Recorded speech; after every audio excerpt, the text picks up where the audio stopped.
Virtual RAM. ಈಗ ಯಾವುದೇ ಒಂದು ಮೊಬೈಲ್ ತಗೊಂಡ್ರು ಅದರಲ್ಲಿ ವರ್ಚುವಲ್ ರ್ಯಾಮ್ ಇದ್ದೇ ಇರ್ತಾ ಇದೆ. ಸಿಂಪಲ್ ಆಗಿ ಹೇಳಬೇಕು ಅಂತ ಹೇಳಿದ್ರೆ ನಾವು ಯಾವುದೇ ಒಂದು ಮೊಬೈಲ್ ತಗೋಬೇಕಂದ್ರೂ ಅದ್ರ ಸ್ಪೆಸಿಫಿಕೇಶನ್ಸ್ನ ಚೆಕ್ ಮಾಡ್ತೀವಿ. ಇಂಪಾರ್ಟೆಂಟ್ ಆಗಿ ರ್ಯಾಮ್ನ ಚೆಕ್ ಮಾಡ್ತೀವಿ.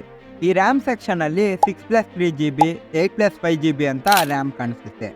ಈ +3GB ಆ್ಯಂಡ್ 5GB ರ್ಯಾಮ್ನೇ ನಾವು ಎಕ್ಸ್ಟರ್ನಲ್ ರ್ಯಾಮ್ ಅಥವಾ ವರ್ಚುವಲ್ ರ್ಯಾಮ್ ಅಂತ ಕರಿತೀವಿ. ಹಾಗಾದರೆ ನಿಜವಾಗ್ಲೂ ಈ ವರ್ಚುವಲ್ ರ್ಯಾಮಿಂದ ನಮ್ಮ ಮೊಬೈಲ್ ಪರ್ಫಾರ್ಮೆನ್ಸ್ ಜಾಸ್ತಿ ಆಗುತ್ತಾ? ಆ್ಯಂಡ್ ಇದನ್ನು ಲಾಂಗ್ ಟರ್ಮಲ್ಲಿ ಯೂಸ್ ಮಾಡೋದ್ರಿಂದ ಏನೇನು ಪ್ರಾಬ್ಲಮ್ಸ್ ಬರ್ತವೆ? ಬಂದಂಗ ಆಗ್ತಾ ಇದೆ, ಬಿಟ್ಬಿಡ್ರಪ್ಪ ನಮ್ಮನ್ನ.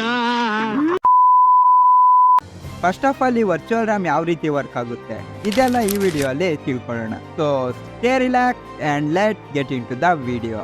ಈ ವರ್ಚುವಲ್ ರ್ಯಾಮ್ ಅಂದರೆ ಏನು ಅಂತ ಹೇಳೋದಾದರೆ ಇದು ಒಂದು ಹಾರ್ಡ್ ಡಿಸ್ಕ್ ಅಥವಾ SSD. ಅಂದರೆ ಇದು ಒಂದು ಸ್ಟೋರೇಜ್ ಡಿವೈಸ್ ಅಷ್ಟೇ. ಈ ಮೊಬೈಲ್ ಬ್ರ್ಯಾಂಡ್ಸು ವರ್ಚುವಲ್ ರ್ಯಾಮ್ನ ಯಾವ ರೀತಿ ಪ್ರಮೋಟ್ ಮಾಡ್ತಾರೆ ಅಂದರೆ ಈ ಎಕ್ಸ್ಟರ್ನಲ್ ರ್ಯಾಮ್ನ ಆನ್ ಮಾಡ್ಕೊಳ್ಳೋದ್ರಿಂದ ನಮ್ಮ ಮೊಬೈಲ್ ಪರ್ಫಾರ್ಮೆನ್ಸ್ ಬೂಸ್ಟ್ ಆಗುತ್ತೆ ಅಂತ ಇಂಡೈರೆಕ್ಟಾಗಿ ಪ್ರಮೋಟ್ ಮಾಡ್ತಾರೆ.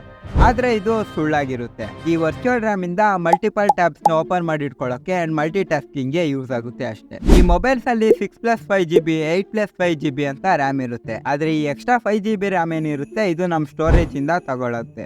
ಅಂದರೆ ನಮ್ಮ ಇಂಟರ್ನಲ್ ಸ್ಟೋರೇಜ್ನ ರ್ಯಾಮ್ ಆಗಿ ಯೂಸ್ ಮಾಡ್ಕೊಳ್ಳುತ್ತೆ. ಎಕ್ಸಾಂಪಲ್ಗೆ ನಿಮ್ಮ ಮೊಬೈಲಲ್ಲಿ 128GB storage and 6GB inbuilt RAM ಇದೆ ಅಂತ ತಿಳ್ಕೊಳ್ಳಿ. ಈಗ ನೀವು ವರ್ಚುವಲ್ ರ್ಯಾಮ್ನ ಆನ್ ಮಾಡಿದಾಗ ನಿಮ್ಮ 128GBಯಿಂದ 5GB ಸ್ಟೋರೇಜ್ನ ತಗೊಳುತ್ತೆ ಆ್ಯಂಡ್ ಅದನ್ನು ರ್ಯಾಮ್ ಆಗಿ ಕನ್ವರ್ಟ್ ಮಾಡುತ್ತೆ. ಇದೇ ರೀತಿ ವರ್ಚುವಲ್ ರ್ಯಾಮ್ ವರ್ಕ್ ಆಗೋದು.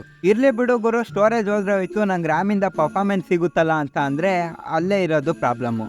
ನಾರ್ಮಲ್ ಆಗಿ ರ್ಯಾಮ್ ಸ್ಪೀಡ್ಗಿಂತ ಸ್ಟೋರೇಜ್ ಡಿವೈಸ್ ಸ್ಪೀಡು ತುಂಬ ಕಡಿಮೆ ಇರುತ್ತೆ. ಅಂದರೆ ರ್ಯಾಮ್ ಸ್ಪೀಡ್ ಜಾಸ್ತಿ ಇರುತ್ತೆ, ಸ್ಟೋರೇಜ್ ಡಿವೈಸ್ ಸ್ಪೀಡು ಕಡಿಮೆ ಇರುತ್ತೆ. ಸೊ ಈ ಇಂಟರ್ನಲ್ ಸ್ಟೋರೇಜ್ನ ರ್ಯಾಮ್ ಆಗಿ ಯೂಸ್ ಮಾಡೋದ್ರಿಂದ ಸ್ಟೋರೇಜ್ ಡಿವೈಸ್ ಯೂಸೇಜು 100% ಇರುತ್ತೆ ಆ್ಯಂಡ್ ಇದರಿಂದ CPU ಸಹ ಲೋಡ್ ಬೀಳುತ್ತೆ.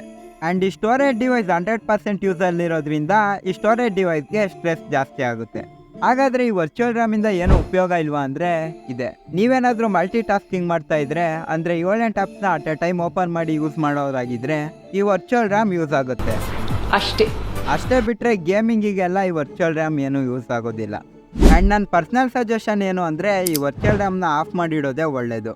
ಯಾಕಂದರೆ ಇದನ್ನು ಆಫ್ ಮಾಡಿಡೋದ್ರಿಂದ ನಮ್ಮ ಮೆಮೊರಿ ಚಿಪ್ ಯೂಸೇಜು ಕಡಿಮೆ ಆಗುತ್ತೆ ಆ್ಯಂಡ್ ಇದರಿಂದ ಮೊಬೈಲ್ ಹೆಲ್ತು ಸಹ ಚೆನ್ನಾಗಿರುತ್ತೆ. ನಿಮ್ಮ ಮೊಬೈಲ್ ತುಂಬ ದಿನ ಬಾಳಿಕೆ ಬರುತ್ತೆ. ಈ ಮೊಬೈಲ್ ಬ್ರ್ಯಾಂಡ್ಸ್ ಎಲ್ಲ ಈ ವರ್ಚುವಲ್ ರ್ಯಾಮ್ನ ಬಿಸ್ನೆಸ್ ಮಾಡ್ಕೊಂಡ್ಬಿಟ್ಟಿದ್ದಾವೆ. ಸೊ ನೀವು ಮೊಬೈಲ್ನ ಬೈ ಮಾಡಬೇಕಾದ್ರೆ ಆ್ಯಕ್ಚುವಲ್ ರ್ಯಾಮ್ನ ನೋಡಿ ಬೈ ಮಾಡಿ ಹೊರತು ಈ ಎಕ್ಸ್ಟರ್ನಲ್ ರ್ಯಾಮ್ ಅಥವಾ ವರ್ಚುವಲ್ ರ್ಯಾಮ್ನ ನೋಡಿ ಬೈ ಮಾಡಬೇಡಿ. ಆ್ಯಂಡ್ ಈ ವಿಡಿಯೋನ ನನ್ನ ಹತ್ರ 16GB ರ್ಯಾಮ್ ಇದೆ, 24GB ರ್ಯಾಮ್ ಇದೆ ಅಂತ ಹೇಳ್ಕೊಂಡು ಓಡಾಡೋ ನಿಮ್ಮ ಫ್ರೆಂಡ್ಗೆ ಶೇರ್ ಮಾಡಿ. ಆ್ಯಂಡ್ ಇದೇ ಥರ ಕಂಟೆಂಟ್ಗೋಸ್ಕರ ನಮ್ಮ ಚಾನಲ್ನ ಸಬ್ಸ್ಕ್ರೈಬ್ ಮಾಡ್ಕೊಳ್ಳಿ ಅಂತ ಹೇಳ್ತಾ ನೆಕ್ಸ್ಟ್ ವಿಡಿಯೋಲ್ಲಿ ಸಿಗೋಣ.